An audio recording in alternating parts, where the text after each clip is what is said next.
As many of you may know, I own a game store, and one of the problems we face as game store operators is having the right terrain for our games, and it's something I've struggled with in my store for 9 years. Game systems come and go, terrain requirements change, and matching the right pieces to the right boards for the right tournaments is always a nightmare, especially when you got to run 5 tables. But today we might have come up with the solution for that. What if we make a board that is both a 40K board and a fantasy board all at the same time? The exact same buildings for both systems, but they look completely different. Well, to help solve this, today's sponsor, Snot Goblin Gaming, could have the answer. We've got a big delivery of it coming, and I'm gonna show Murray and Jen, and we're gonna see what we can do. We've been sent this modular terrain by Snot Goblin Gaming. So we're gonna open these up and see what's inside. It's just like building with Lego.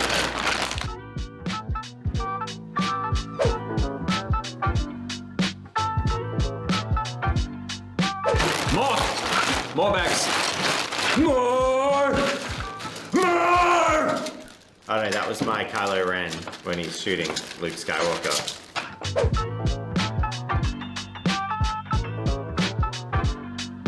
So now that we've built everything up, we've got to take it all apart and start painting it. So the first thing we need to do is prime all of these pieces, and we're going to go with a deep black. I'm also going to use the airbrush booth to try and save on some of our spray cans and get a nice even coating. I decided to break down the buildings into chunks to make it easier to spray. Now that's all finished, I'm going to hand this over to Dave to put a little bit of colour on these buildings. The two colors we picked are a stone gray and a nice regal blue. So to establish this, all I do is pick one side of every panel and airbrush them in imperial blue. I try and focus my airbrushing towards the center of each panel, letting it gradiate back towards black on the edges, which helps to create a lot of depth. And then to amplify that, I grab magic blue and airbrush in the top and middle sections of each panel. This color from above also gets caught on all of the little nooks and crannies, the little ledges, and makes a nice little highlight there too. For the gray elements, I went with the Vallejo Classics. I used cold gray as the base tone and then Stonewall gray as the highlight color. This step was not only very quick and easy, but it got some pretty rapid results. And using these simple two-tone airbrush techniques can be all you need to get your terrain tabletop ready. However, for us, we aren't going to stop there. I began ferrying these pieces out to Murray and Jen, who began the next steps, but it wasn't long before I was finished them all. Despite the fact this is a paid sponsorship, Snot Goblin Gaming actually asked us to feel free to be critical in our review, which I think is really good. And when I look at these buildings, I see how well they go together and I think of the possibilities. And I just imagine how cool it would be to have something like a simple floor tile that doesn't end in ruins, so you can build full roofs or full floors with this terrain set. As it stands, it's perfect for building ruins, but if you want to build a roof, well, you can't. There's going to be a hole in it no matter what. And these are really designed for those tournament arrangements, and Games Workshop is obsessed with broken buildings these days. Really do hope this Kickstarter does well so that we can maybe get some more stuff in the future that could expand and allow us terrain builders to go really wild. So the two tones are finished. We've got blue on one side, the gray on the other side, and it's time to do a bunch of hand painting, dry brushing, and really making them pop. So I've had enough fun in here in tabletop time with the airbrush booth. It's time for me to join the production line and let's get to base coating all this terrain. So once I receive these pieces from Dave, I'm going to dry brush with a lighter blue to pick up all these details that are on the building facades. For the opposite side, the sci-fi side, we're going to go for a very dreary, grim gray. And just like the blue, I'm going to dry brush in a lighter color. So going back to the Age of Sigmar side of these buildings, I'm going to go ahead and start trimming all of the edges in a nice gold. I think the blue and the gold really scream fantasy and look visually very appealing. To pick out the exposed brickworks on each side, we're going to pick some contrasting colors here. For Sigmar, we're going to go for a really nice sandstone tone. Whereas for 40K, we're going to go for a red brick, which is going to look super cool contrasting it against the gray.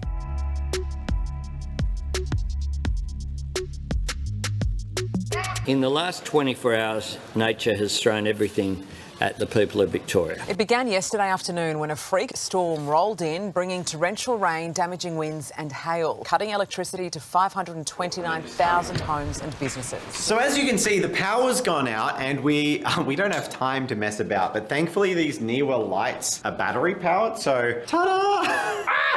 Oh good, these batteries are almost flat. That's great. So we have 6 batteries, 2 of which are almost flat. We'll be fine. So cameraman is great and all, but it's hard to edit without a computer. So you want to learn to paint, didn't you, Vaughn? Yeah.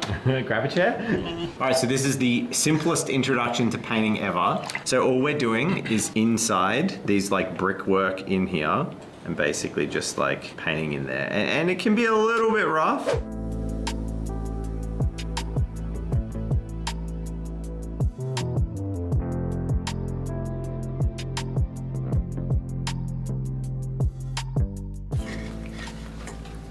Oh, the posture hunch of the last surviving line. We're all crowded around as the lights dim and go out, batch painting this terrain. At least there's content.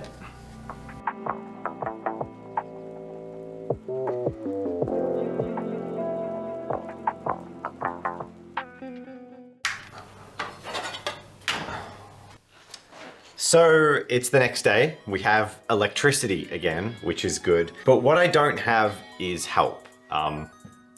There's a lot. There's a lot to do. And yeah, everyone's gone. I mean, obviously, someone's holding the camera. But Jen's working on another project today. Yeah, I'm gonna basically have to get to it and try and just do as much as I can. Why did we do so much terrain? This is a lot. This is a ridiculous amount of terrain for a video. I think most people would do like a building, which like, let's do the whole thing. So, wish me luck. Let's do it.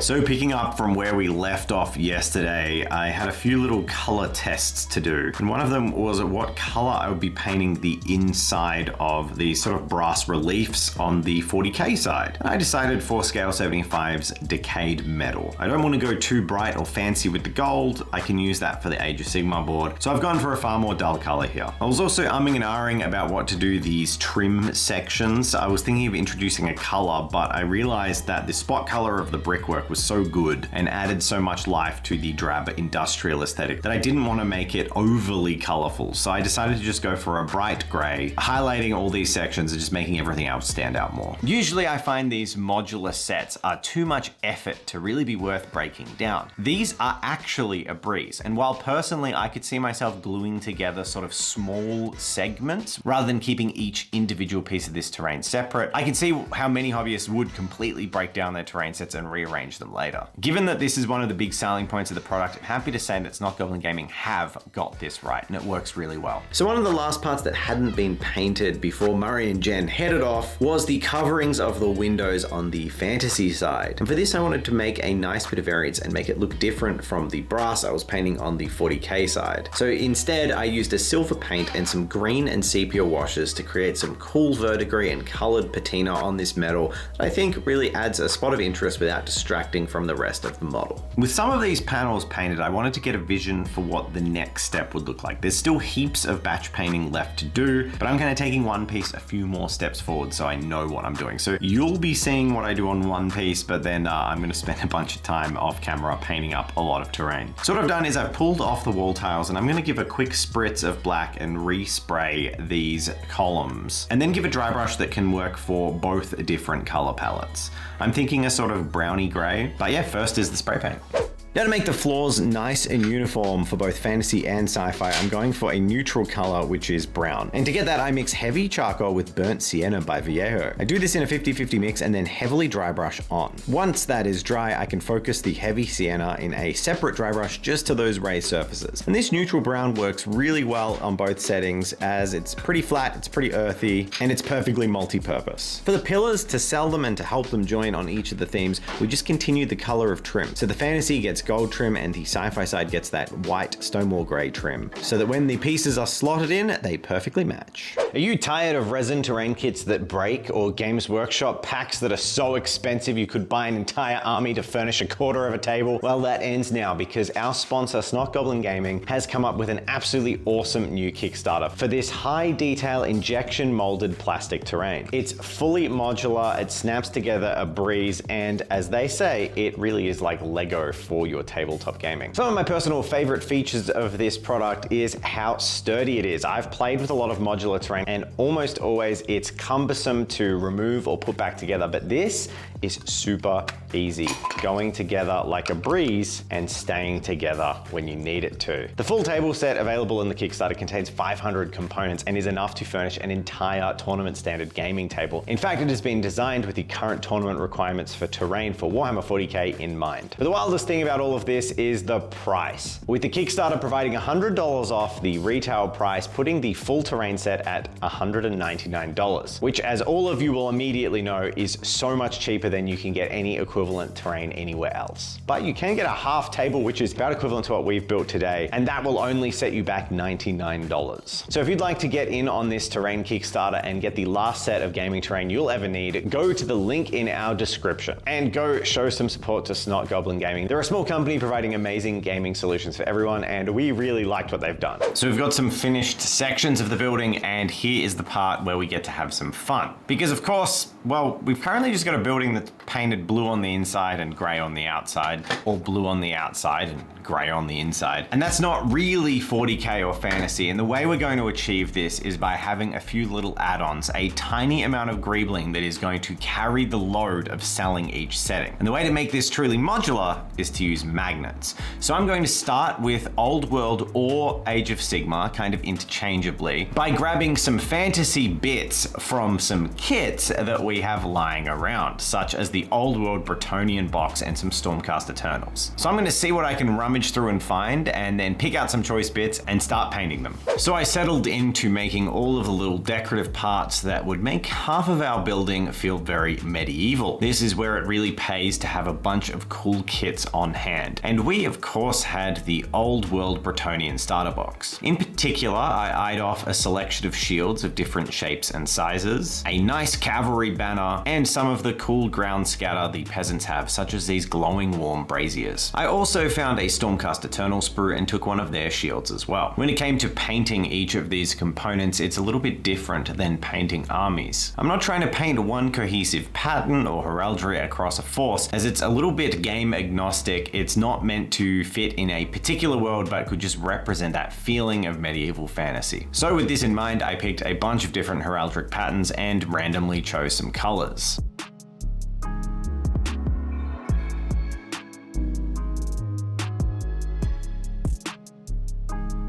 And this is one of the great things about Snot Goblin Gaming's terrain. It has just the right amount of detail without pushing into any setting, so it really is perfect for any game. I can picture old world games right alongside Age of Sigmar on these same pieces, then reshuffling them, flipping them around, and playing a game of 40k. I want to reiterate that everything I'm doing here is definitely not necessary. It's just something to allow you to make your universal one-size-fits-all terrain set really feel at home with every single game you play. Taking that modularity and customizability and just taking it even further. I love this idea because most people don't have the storage for 5 different sets of terrain for all the game systems they play. So we're kind of looking at this as an example of how you could use just one set of this terrain for every game you play. With that said, the heraldry's painted, I've got my little shields, it's time to fix them to the buildings. So I just drill through some of the panels in a nice central place where I can slot a magnet. These magnets are going to be covered up with our shields, our braziers, and all the things I've painted. As you can see, they magnet on, they magnet off, and they look really nice on the buildings. Well, the reason is that we can now remove these and place 40k things on them if we need to. But for us to do that, we need some 40k decorations. So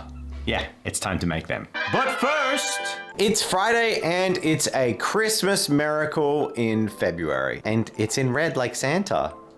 Yay! What is it? It's Murray. It's Murray. So for the final stretch, Murray is in and he's helping me out batch painting all of these pieces up. And we are just gonna sit here, blast through and have some fun painting and get to the end. So that's my little interruption as I'm about to start doing the 40k pieces. We've got a Murray. Right. and you too could have a Murray for 12 monthly installments of $10.99.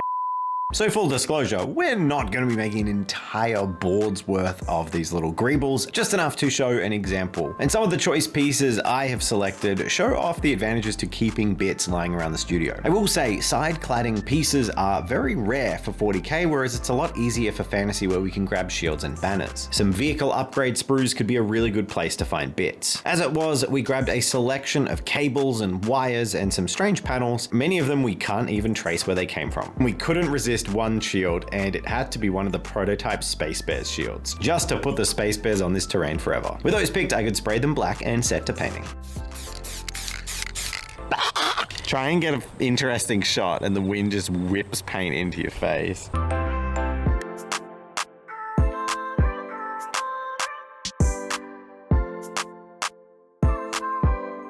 So I have a selection of bits here. I want to keep them nice and grimdark. And to do that, I'm going to start with an all over dry brush of metallic silver over the black. Once I have this grungy industrial look, I can pick out certain detailed sections such as these cogs and any embellishments or embossments in decayed metal from scale 75. This is a color I go to a lot because it's kind of nice, but it's not so gaudy as gold. Just looks like some industrial detailing. The cables are repainted black and then dry brushed or hand painted in scurvy green. A lot of the skulls are picked out in retributor armor and then washed with Reichland flesh shade towards the end of the process. As for the panels, I paint them Stonewall Grey and then I decorate them with some scratchy text, diagrams, and anything that would be on a monitor with some matte white. Once this is done, I can use Warp Lightning contrast paint over the top of all of them to give them some nice healthy glow, and any dials or gauges can be picked out in red. Overall, this is a fairly quick and simple paint job for these bits of terrain, which is exactly what you want for 40k and for gaming boards. Now all I need to do is affix them with some magnets and I can put these to work on our terrain. Magnets are drying, paint is drying, everything is done. All that remains is for us to basically stick everything together, make a few layouts and show you, well, how versatile this stuff can be now that we've made it. So I don't know how to transition into that. So here it is.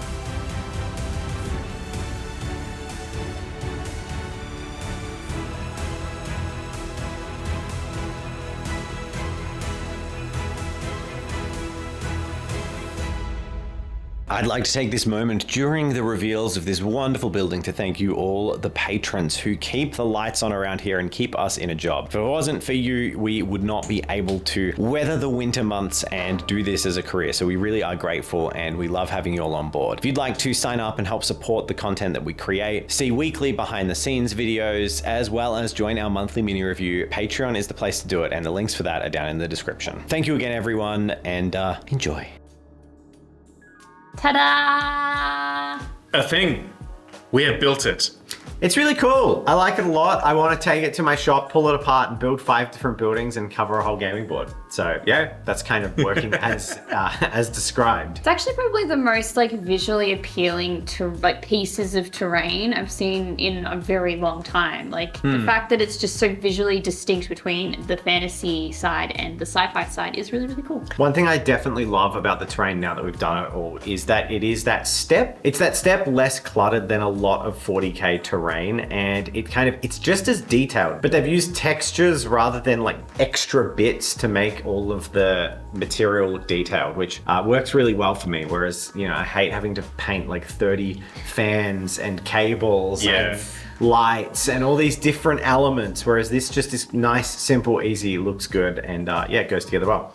Happy with it. Oh my god, I broke it. Well, something I really like about this is that we painted either side, whether it's sci-fi or fantasy, but it also just looks nice as just a cohesive piece, having grey on the outside and then a really nice lavish interior. So if you'd like to go and grab your own set of this future-proof terrain by Snot Goblin Gaming, go check out their Kickstarter. The links are in the description, and just today, for the first day, you can get $100 off your order, which is super sweet. So go check them out. We themed this Goblin Green because of Snot Goblin Gaming. So I hope you like that. See you in the next one. I'm taking this.